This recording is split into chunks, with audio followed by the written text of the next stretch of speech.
This video is sponsored by Squarespace, the simplest way to make a professional-looking website. When using a computer for any kind of serious work, being able to hook up a secondary monitor can have some major advantages for multitasking and overall productivity.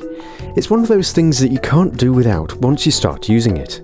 While this isn't a problem for desktops, as another monitor can just be added, laptop users generally have to stick with just the single main screen, which can sometimes be frustrating depending on what you're doing.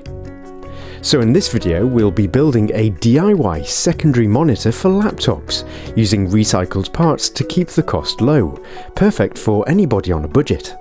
Now this thing is very thin and light, which makes it easy to take around with you, and it's also remarkably sturdy. This thing really doesn't feel like something that's been built at home, but instead feels like a piece of solid industrial tech, and it really looks the part as well. Now if you do make one of these, you will certainly look like you mean business. To make it, the first thing we will need is a screen from an old laptop. You can of course buy these separately as a spare part, but as this is a budget build, it makes much more sense to recycle one, particularly if the laptop you're removing it from is dead.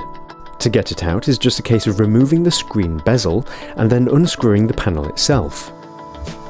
Mine is pretty decent, as it's not only full 1080p HD, but also IPS, making for exceptional viewing angles and colours. Once you've got the panel, you need to look at the back for the model number, and punch this into eBay with the phrase control board after it. This brings up a variety of results, so sort it by price plus shipping lowest first to ensure you get the best deal. Now I want mine to have an HDMI input, so adding HDMI to the search results will narrow the search down even more, giving the perfect board at the lowest price. By the way, if you want to support this channel, purchasing a board through the affiliate link in the description will send me a few pence at no extra cost to yourself, so many thanks if you do that. Now this control board is the backbone of the entire build, as it has all of the inputs you could want for your particular LCD screen, allowing it to be used with pretty much any device. And now we have it, it's time to work on the casing. This is very important, as not only are the cables very delicate, but the screens are so thin that they are flexible and need reinforcing.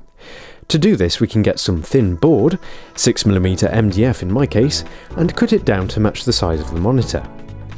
As you can see, I've cut mine slightly taller to allow room for the connector at the bottom. A little gap can now be cut for this, so that it can later be routed through to the back. Now we can drill some mounting holes for the control board.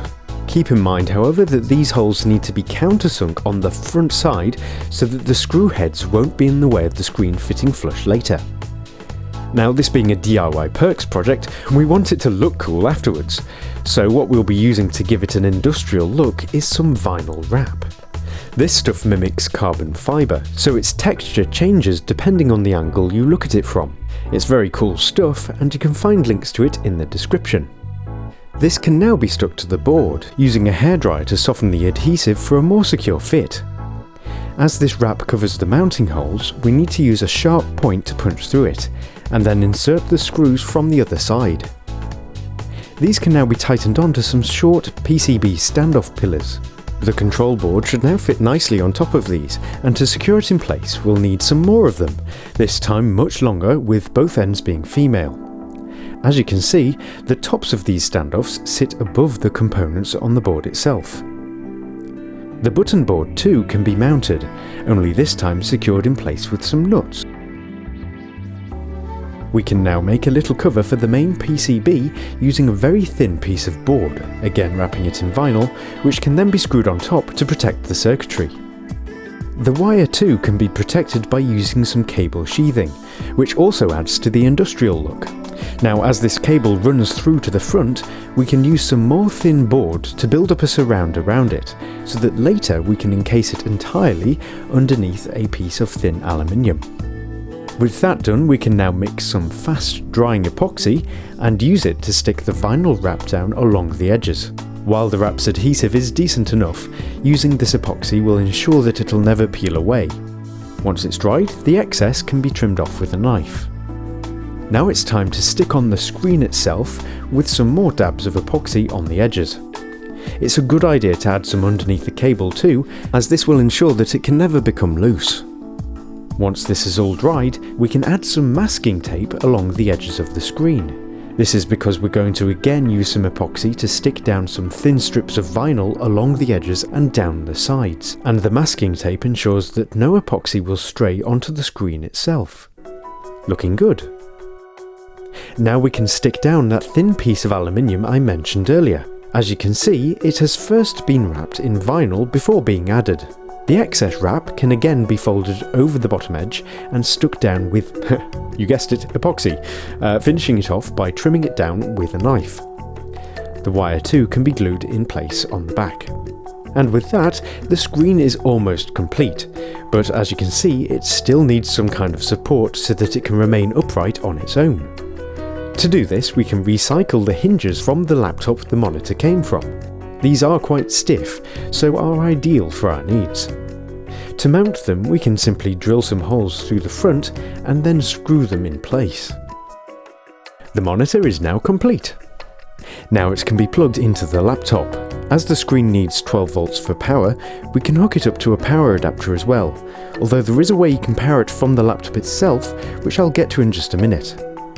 Now, as the workspace is now extended over 2 screens, it makes it much easier to get some serious work done. Situations where I find a screen like this useful are when I'm editing videos, working on graphics, or building websites. Which leads me nicely onto the sponsor of this video, Squarespace. Using their many templates, you can quickly build a website that looks professional, all from a browser with no extra software required. For those who want to customize things more deeply, they do have plenty of under-the-hood settings too, so you can customize it to your own personal needs. I am in fact building a DIY perks website with it, and it's actually starting to look really nice. So if you'd like a free trial for yourself, visit squarespace.com/perks or follow the link in the description, not forgetting you can get 10% off by using the offer code PERKS if you do decide to go with them. Now, to power the screen from the laptop itself, we'll need a little extender for the laptop's power supply and a voltage step-down board. The extender first needs to be chopped in half to expose the internal wires, after which we can get to the input side and solder it to the input of the voltage regulator, with red being positive and black being negative. Now we need a wire with a connector on the end that fits into the screen, which we can again solder to the regulator, only this time to its output. With that done, they can be glued together to keep it all secure. Now if we plug in the laptop's adapter and monitor the output of the regulator with a multimeter, we can adjust it so that it outputs 12 volts by turning its built-in variable resistor. Once that's done, the other connector can be soldered to the input side of this board, which hooks it directly up to the first connector we added. As my wire was a little on the short side, I extended it before wrapping the whole thing in some heat shrink, which can then be held over a source of heat to shrink it. Now it can be plugged in between the laptop and its adapter, allowing the DIY screen to be powered at the same time. Now, although I did build this screen specifically for its portability for use with my laptop, I've actually found it very useful as a secondary screen on my main desktop too, as it's quite small yet still full HD, making for a very high DPI not usually seen on desktop screens. So I hope you found this project interesting, and if you do make one of these, then why not send me a picture at DIY Perks, especially if you use a different colour for the vinyl wrap, because I'd really like to see how that looks. Now, if you did enjoy this video, then you might enjoy this one too, where we convert some shattered, dead, destroyed laptop screens into a fake window, which ended up looking pretty cool. Other than that, don't forget to give a like on this video if you did enjoy it, and also consider subscribing as well if you haven't already. I'm Matt, and thank you very much for watching.